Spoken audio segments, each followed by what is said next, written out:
Monsieur le Président, President Joseph, dear friends, I'm delighted to be able to take the floor here at this important Congress. It's being held at a very important juncture for the reasons that many people have explained before me, and for an additional reason which I'd like us to talk about. We're 2 months away from an election of major importance for Europe. The European Parliament elections. That Parliament will have new powers,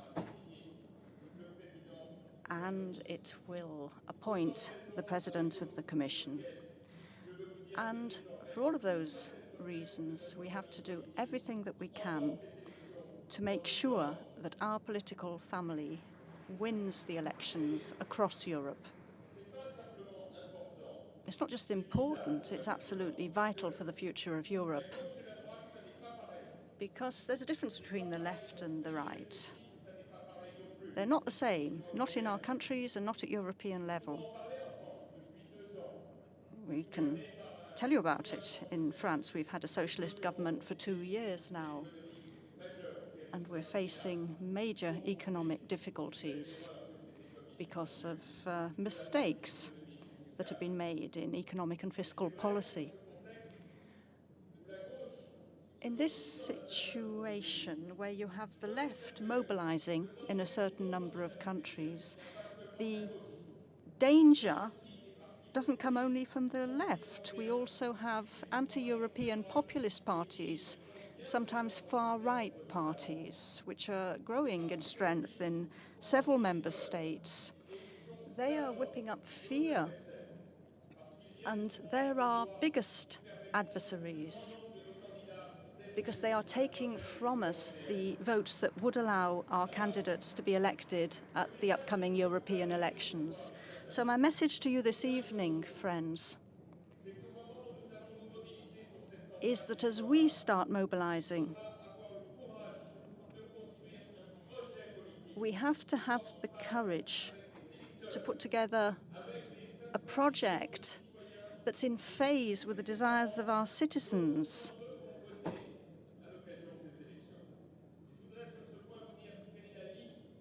And let me explain to you the outline that we in the UMP put forward, what we're going to be campaigning on in France. There are two main ideas, really. First of all, we have to remind people that we in the UMP are absolutely pro-European. Europe is our identity. Our attachment to Europe is as strong as our attachment to our countries. We have to remind people of everything that we owe Europe. We're celebrating the centenary of the First World War this year. How could we forget that now we live in peace and fraternity when we were warring states for so many years? And what about the economic acquis of Europe? And the euro, that great single currency. At the same time, many of the people who are going to be going out to vote tell us in the streets, in shops, at our meetings, that they have big doubts about the future of Europe. It's up to us in the EPP, it's up to us in our parties to tell them that we love Europe. And because we love Europe, we want to change Europe, transform it. We have to be courageous enough to speak people's language. We have to dare to say that in many countries in Europe at the moment, we need stark reforms. There are doubts about identity, about the boundary of Europe, about what Europe should cover and the place and role of its citizens. You'll have understood, I think, that we're not only talking blue sky Europe. Europe is a victory that has to be won every day to convince our citizens, to convince the younger generation. The Europe that we love isn't the Europe of red tape and regulation. It's the Europe of results, of solutions, the Europe that goes on and on providing practical answers to our citizens, as do our states and our local authorities.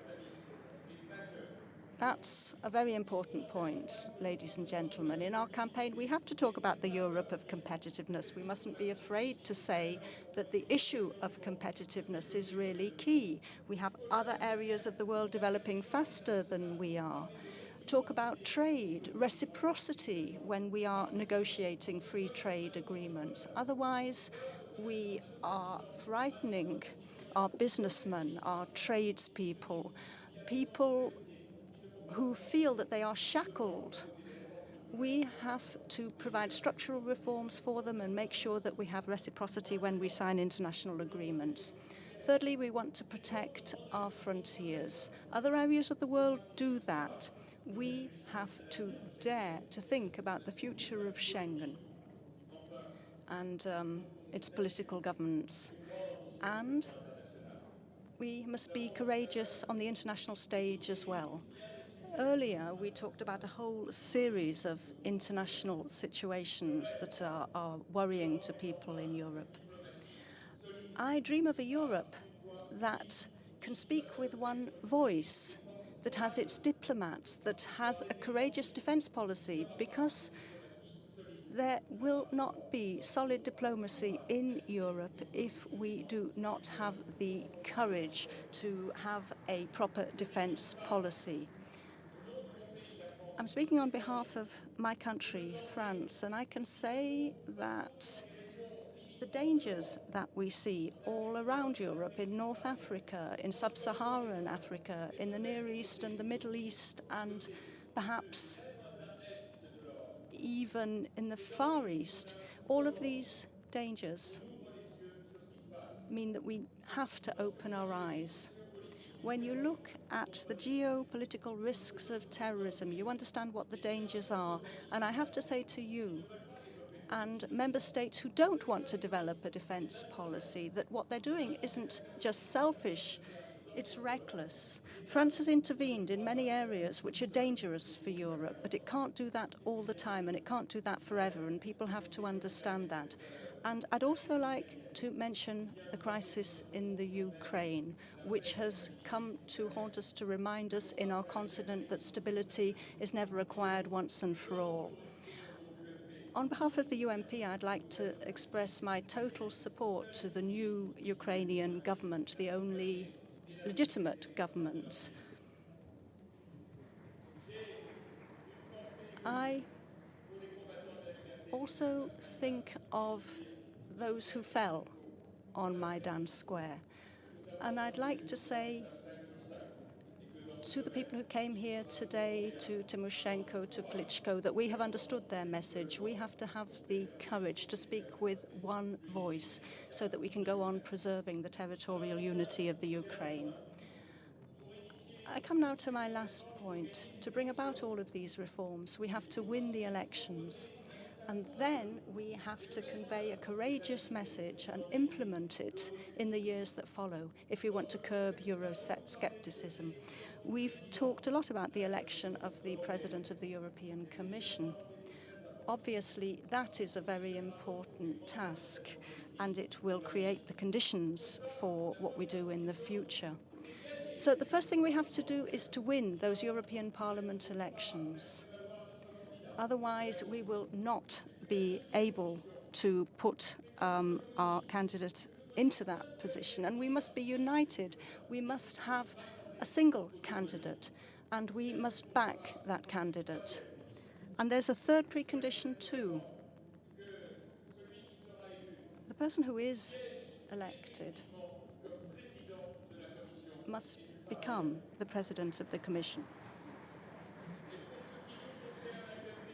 And we in the UMP are supporting one particular candidate, a remarkable person, somebody with experience at the Commission, experience on the ground, a very convinced European who has been defending our values for many years, Michel Barnier.